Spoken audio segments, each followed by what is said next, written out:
Vamos a hablar sobre las parábolas de Jesús.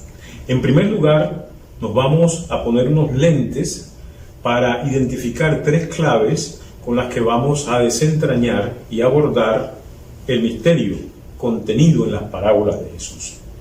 La primera clave es la encarnación. Solo podemos captar el misterio de las parábolas de Jesús si nos situamos en la perspectiva de la encarnación. Toda la vida de Jesús es un proceso encarnatorio, humanizador y humanizante, hasta revelarse plenamente como el Hijo de Dios que nos hermana en su corazón. La encarnación acontece en primer lugar desde dentro de la cultura. Jesús es un judío marginal que conoce íntima y profundamente la cotidianidad de su pueblo. La comparte.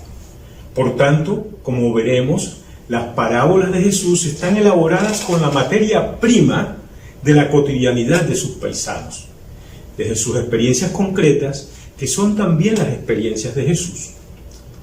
José Antonio Pagola hace énfasis en esto. Todos los elementos de los que dispone Jesús en sus parábolas son cercanos a sus paisanos. La harina, la semilla, el grano de mostaza, las redes, la familia, la moneda, el banquete, la vendimia, el asalto del camino, la lámpara, el aceite, el pastor, las ovejas, las perlas, etc. Nada es ajeno a la vida de él y sus oyentes.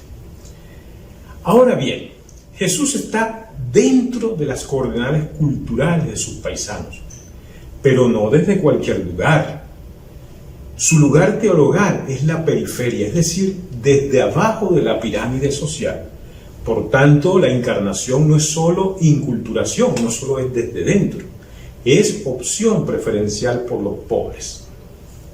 Su mensaje es universal, es para todos, pero desde la periferia del mundo. Como insiste el teólogo Pedro Trigo, si le va bien a los pobres, nos va bien a todos. O como decía Nelson Mandela, la calidad humana de un país se mide en cómo tratan a los prisioneros. Por todo esto, aunque Jesús habla a todos, quienes se sienten atraídos y reconocidos en su dignidad, son aquellos a quienes hoy el Papa Francisco llama los descartables del mundo. Aquellos que padecían la carga del orden establecido, los enfermos, los sin tierra, los campesinos, los pastores, las mujeres, todos los grupos que estaban excluidos del orden establecido.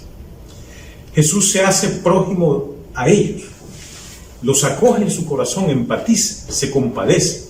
La cultura de la que participa Jesús y desde lo que elabora sus parábolas es la cultura de los empobrecidos por el orden establecido. Ese hablar de Jesús desde dentro, es decir, inculturadamente y desde abajo, desde la perspectiva de los excluidos, no es para quedarse allí y legitimar la situación que se vive, ni mucho menos sacralizarla. No, Jesús entra para trascender, mostrando el acontecimiento presente del reino. Él es, pues, la levadura en la masa. Por ello, las parábolas de Jesús tienen una fuerza interna que abre la historia, introduciendo al oyente que se abre a ella en la esperanza del reino, que está ya presente como reinado en la persona de Jesús.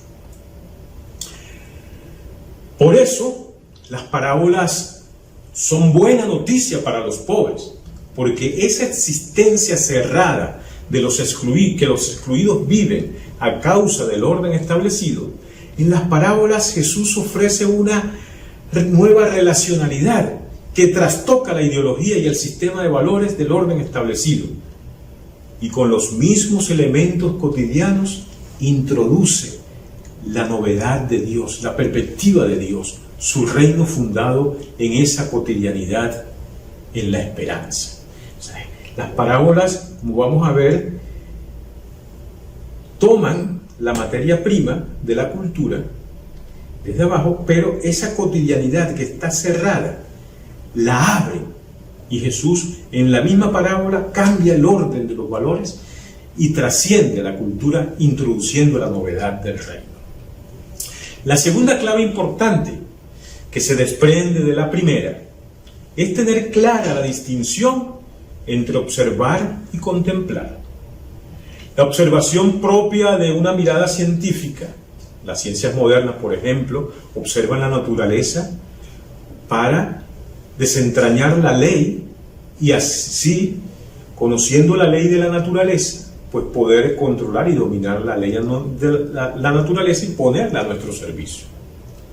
Pero en el ámbito religioso, también quien observa, la observación tiene que ver más con lo moral. Por eso el muy religioso es un observante, ¿no? En el caso, por ejemplo, de los fariseos en el tiempo de Jesús, que eran observantes de la ley. Y el observante busca que la ley se cumpla y su vida va dirigida hacia la perfección, hacia el cumplimiento. Entonces, la fidelidad tiene que ver con el cumplimiento de la ley. Entonces, hay que observar. Ese es el caso de la observación. Jesús no observa, Jesús contempla. ¿Y cuál es la diferencia entre esa observación y esa contemplación de Jesús? Bueno, que Jesús capta el misterio que funda la cotidianidad, el misterio que funda la creación, el misterio que funda la historia. Y es en esa captación contemplativa de la realidad, de la bondad de la realidad, de donde Jesús logra desentrañar el misterio y ponerlo y servirlo sencillamente en las parábolas.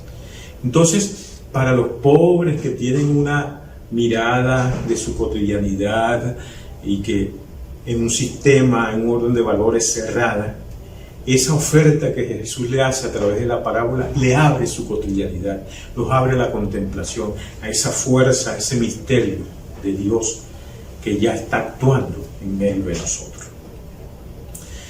Entonces, la mirada de Jesús, en cambio, ¿verdad?, como hemos dicho, contemplativa, se funda en la fe. No objetualiza al otro, se relaciona de manera personal, va más allá de la ley, sintoniza con el misterio que fundamenta lo creado, con lo fontanal, el amor que está aconteciendo en el aquí y el ahora en su persona. Jesús no viene a abolir la ley, sino que la planifica sintetizándola en el amor a Dios y al prójimo. Y esa misericordia, esa bondad que tiene como fuente el amor, la revela Jesús a través de las parábolas. Jesús por eso no habla nunca del reino con discursos ni doctrina, sino desde la experiencia cotidiana, desde la vida, donde acoge con gracia y asombro la transparencia del amor de Dios.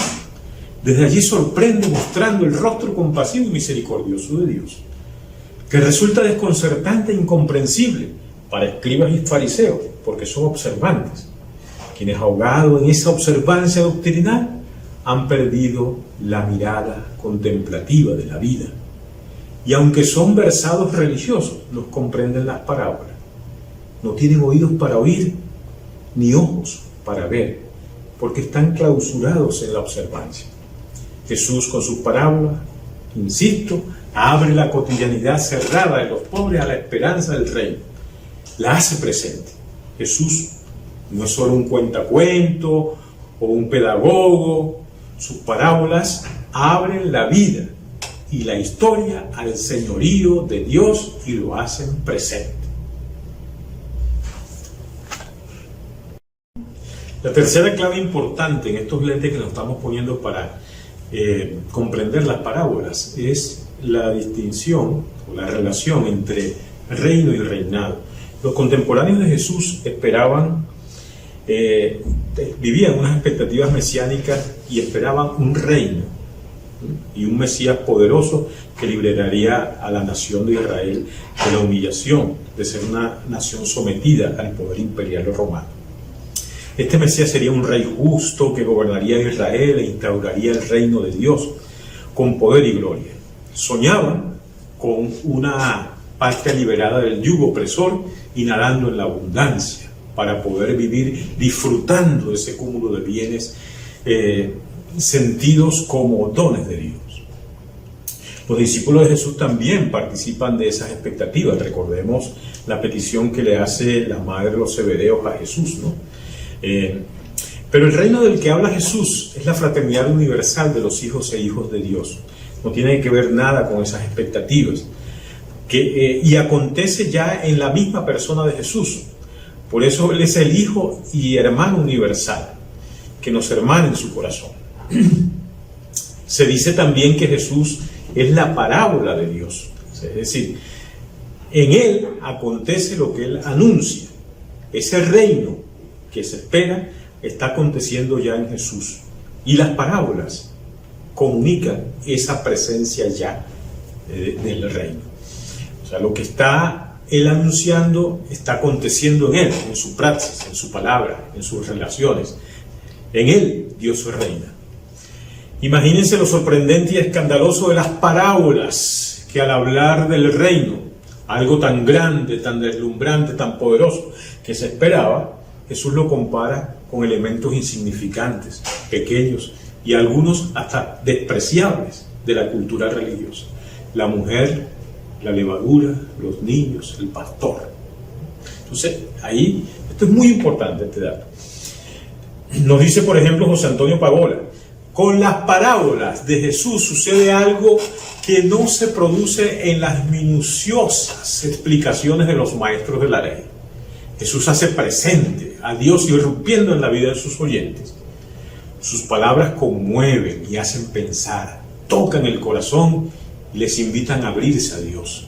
Sacuden a su vida convencional y crean un nuevo horizonte para acogerlo y vivirlo de manera diferente.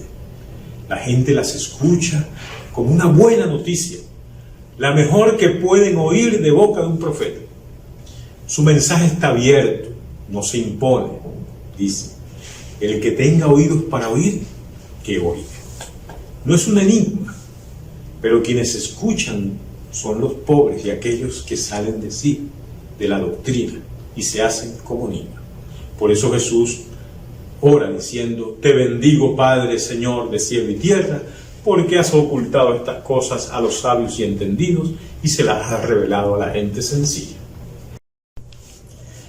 Vamos a ver ahora las parábolas de la misericordia. Para ello he tomado el capítulo 15 de Lucas. Las parábolas de la misericordia más emblemáticas están agrupadas en este capítulo 15 de Lucas. Todas ellas han sido tradicionalmente conocidas como el hijo pródigo, la oveja perdida y la moneda perdida. Se ha puesto el énfasis en la experiencia humana del estar perdido, del arrepentimiento, de nuestro extravío y del volver. No cabe la menor duda de que esta situación humana está presente en este tríptico de parábolas, pero no es el centro de la misma. Estas experiencias tan propias de nuestra condición humana relucen, sí, pero gracias a la luz de la misericordia de Dios que abre nuestra condición humana a la esperanza del reino. Es decir, este cuerpo de parábolas que Lucas nos presenta no pretende hacer un llamado al arrepentimiento y a la conversión, aunque estos acontecen. Lo que nos quiere mostrar es que Dios es enteramente bueno y misericordioso, y que esa bondad y misericordia de Dios nos atrae, nos acoge, y más aún nos busca de todo corazón, porque somos su alegría. Es cierto que el arrepentimiento, la conversión, la vuelta, el regreso, acontece, pero como acto segundo. Lo primero, es decir, el fundamento, es la iniciativa amorosa de Dios, la gracia transparentada en la misericordia y la bondad. Esta es una diferencia sustancial entre Juan el Bautista y Jesús de Nazaret. Juan Bautista predica el arrepentimiento y la conversión como condición para volver a Dios.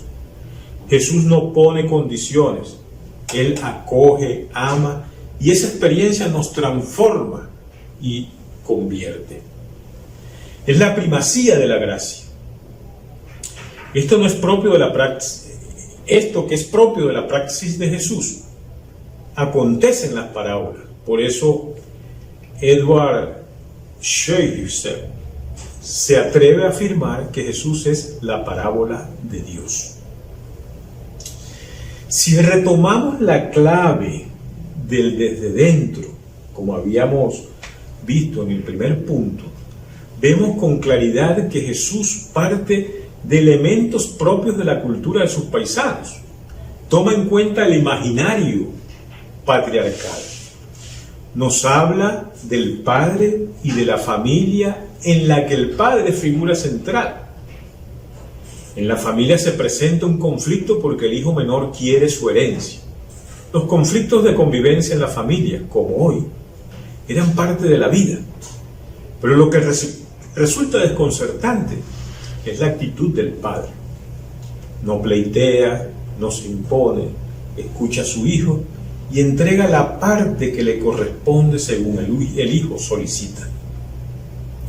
Esta actitud del padre de la parábola no tiene parangón en la sociedad patriarcal. Por tanto, es escandalosa, incomprensible para muchos de sus oyentes. Y aquí vemos la otra clave, que es el trascender. El padre, que en una sociedad patriarcal es el centro de la institución familiar, siendo irrespetado en su honor como el padre de la parábola por el hijo menor, responde con libertad y bondad. No se impone ni recrimina, entrega la herencia que el hijo le exige. Una vez que el hijo ha derrochado toda la herencia y llega al punto de envidiar a los cerdos, es decir, que ha llegado a lo más bajo y está en un foso existencial, reflexiona en los parámetros de su cultura. A su hijo: no merezco ser tu hijo, trátame como a uno de tus empleados. O sea, lo que piensa el hijo es lo que la decisión más justa que un padre ofendido podría tomar. La mejor de las decisiones más justas que un padre podría tomar. Pero resulta que el padre de la parábola va más allá, trasciende eso. Es una locura lo que el padre hace. Hace una fiesta, lo recibe, lo acoge, lo besa. Ni siquiera escucha su arrepentimiento. Lo que está interesado es que el hijo que estaba muerto ha vuelto a la vida. Es la absolutez de la vida por encima de la ley. Es el reinado de la misericordia. Esta actuación de un padre en un padre de la época que ha sido irrespetado en su honra por su hijo es, como les decía, una locura. Por tanto, el padre de la parábola, más que ejemplar para el tiempo, es escandaloso. Esto es importante. El reino de misericordia y bondad que nos revela el Padre con su modo de relacionarse no puede ser comprendido desde la lógica del orden establecido. Por el contrario, pone en evidencia que las relaciones de este mundo no están fundadas en el amor y que para acogerlo hay que salir del marco de las valoraciones de la sociedad patriarcal y también del mundo actual en el que nos movemos. Ahora bien, si resaltamos otro elemento que Henry Nowell resalta en la obra El hijo pródigo, que el gran pintor holandés Rembrandt realiza como interpretación de esta parábola, descubrimos un elemento real en el mensaje de Jesús. Este Dios que es Jesús, este Dios que Jesús nos revela, es Padre, Madre. Nowell, en su obra El regreso del hijo pródigo, nos introduce en la parábola a través de la pintura de Rembrandt y muestra cómo en las manos de aquel padre que acoge a un hijo con un abrazo al hijo extraviado que regresa, está presente la maternidad y paternidad de Dios. Una mano es masculina y la otra mano es femenina. Esto que hoy nos resulta bello, en una sociedad patriarcal es un insulto a la figura del padre. Recordemos que la mujer en la sociedad del tiempo de Jesús no tenía palabra, no era tomada en cuenta, y Jesús revela rasgos maternales de Dios. El padre de la parábola, conocida como el hijo pródigo, resulta ser un padre-madre. Y la misericordia es esa maternidad que se nos revela en ese encuentro. Finalmente entra en escena el hijo mayor, justo, recto, quien siempre ha hecho el esfuerzo por honrar a su padre, ha estado allí con él. Sin embargo, este se resiste a entrar en la fiesta, porque se indigna ante la benevolencia y misericordia del padre para con su hermano. A este hombre justo le cuesta hacerse hermano y alegrarse con la suerte de su hermano menor, quien muerto ha vuelto a la vida.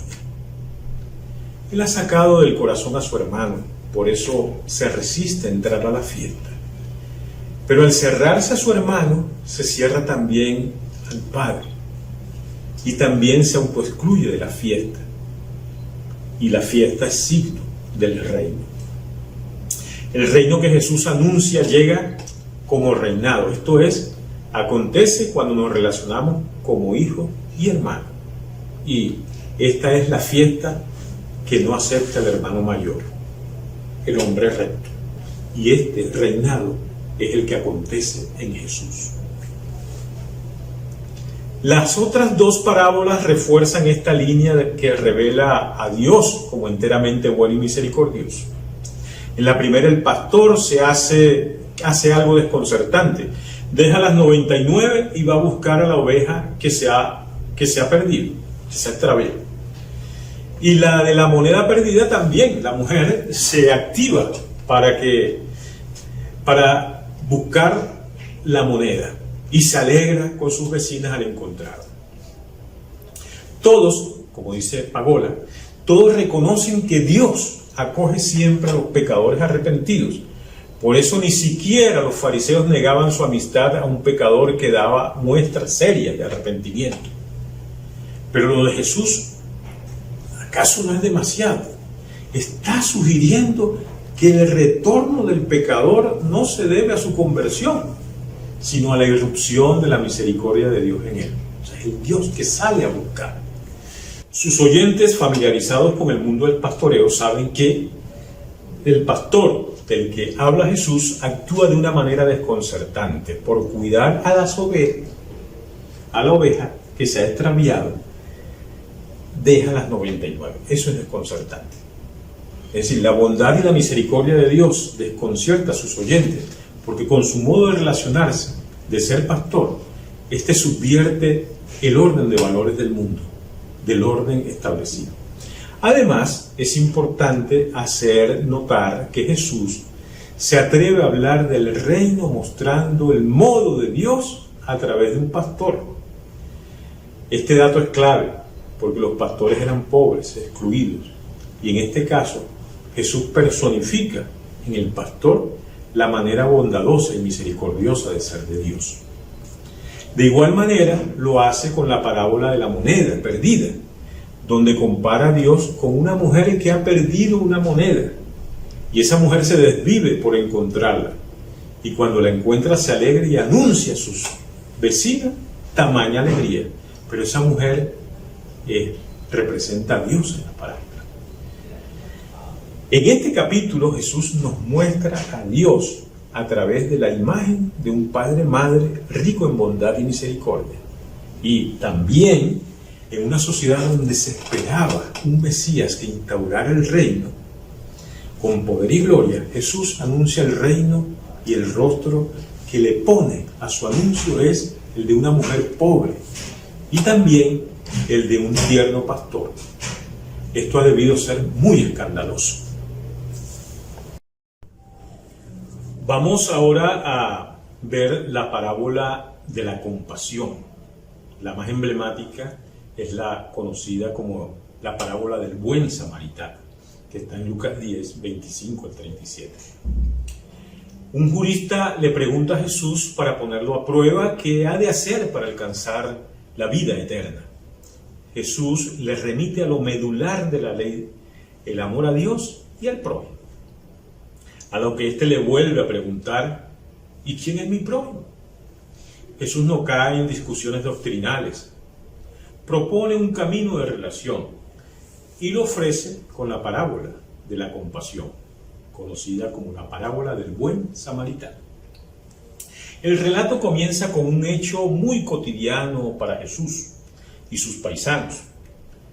Unos bandidos han asaltado a un hombre, a quien después de robarle y herirle, lo dejan tendido en el camino.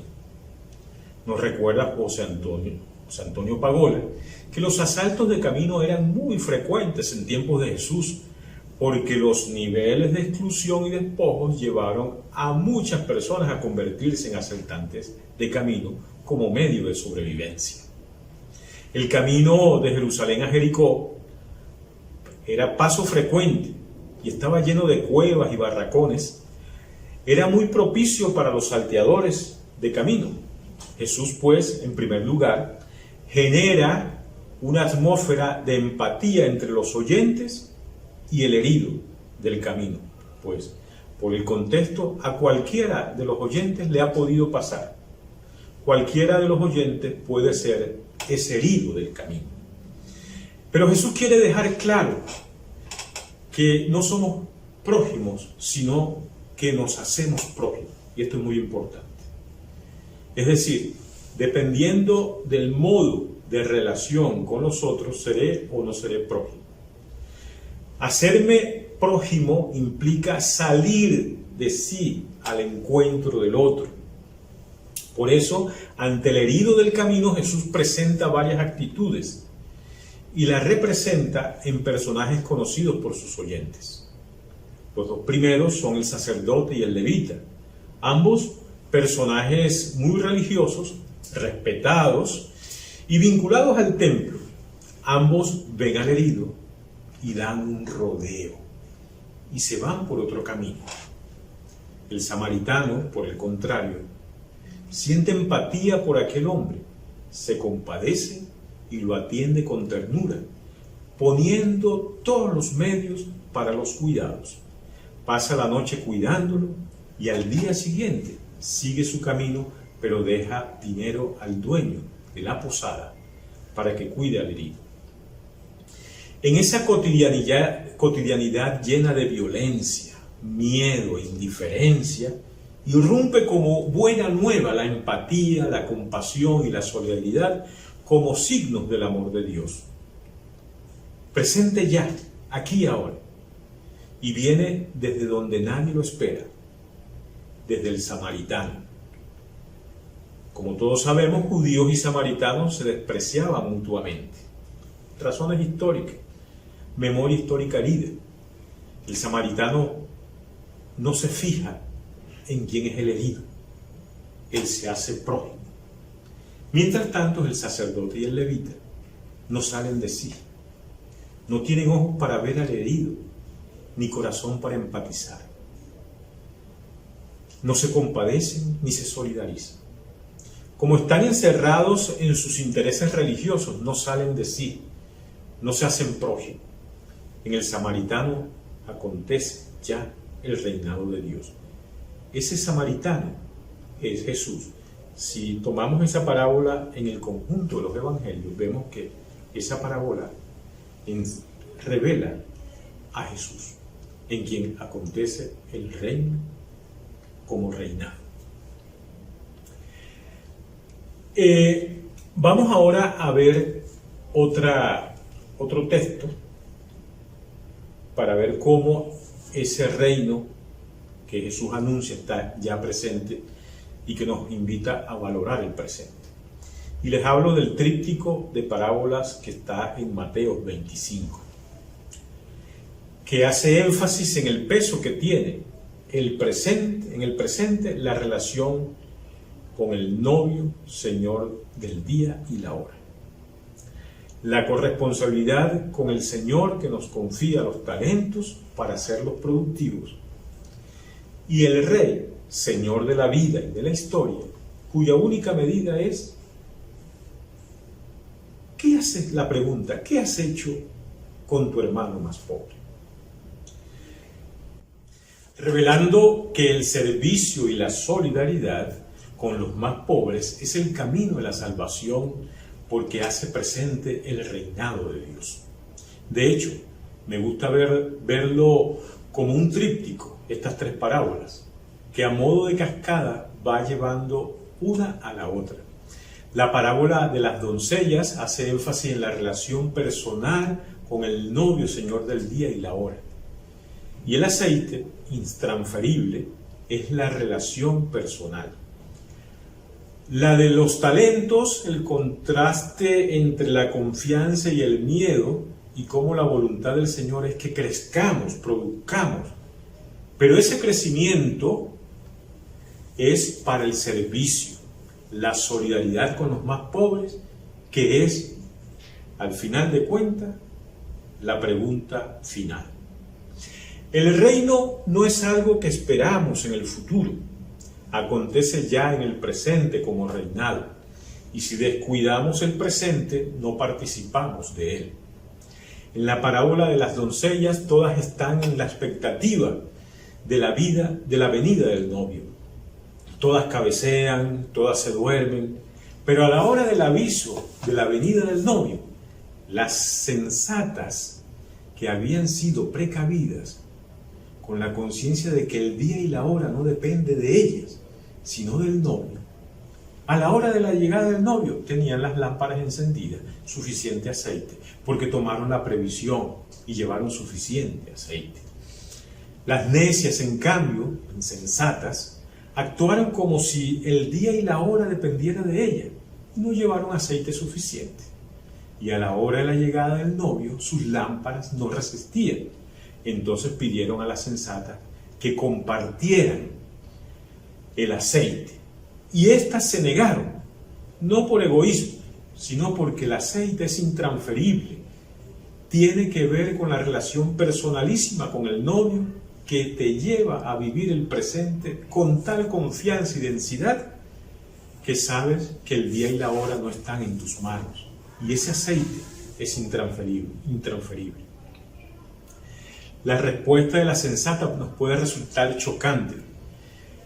Pareciera falta de solidaridad, pero en realidad el aceite, repito, es intransferible. No cabe otra respuesta. En la parábola de los talentos, el señor empleador confía unos talentos. Los que confían en el Señor ponen a producir los talentos y a su venida entregan con alegría la abundancia de lo que han recibido. Pero el tercero, que no vive de la confianza, sino que cree conocer al Señor, dice: supe que eras un hombre duro, que cosechas donde no siembras y recoges donde no plantas. Me asusté y fui a meter el millón bajo tierra. Los dos primeros actuaron teniendo como piso la confianza y crecieron, sus vidas fueron productivas. Rebasaron las expectativas y entregaron con alegría al final los dones. Pero el soberbio, que creyó conocer cabalmente al Señor y tenía una imagen del Señor y actuó conforme a su doctrina, el Señor es duro y fuerte, decía, tuvo miedo, buscó la seguridad de no perder, enterró los talentos, no creció y terminó perdiendo todo, perdiendo la vida. Y finalmente, ese aceite intransferible, esa confianza para crecer y producir humanamente, está en definitiva ordenada para descubrir la presencia del Señor en los más pobres. Tuve hambre y me diste de comer. Lo que hiciste con uno de estos mis hermanos más pequeños, lo hiciste conmigo. Es pues en la densidad de nuestro presente donde nos jugamos la vida. El reino ya está presente como reinado en Jesús y en nuestro presente.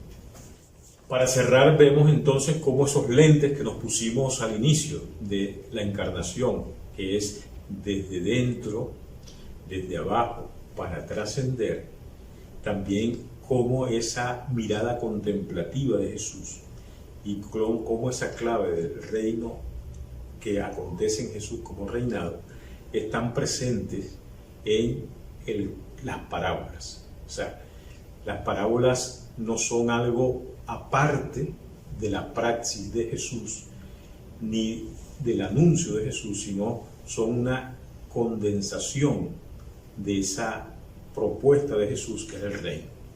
Como sabemos, Jesús no habla nunca del reino en discurso, sino en parábola. Y la principal parábola es su vida.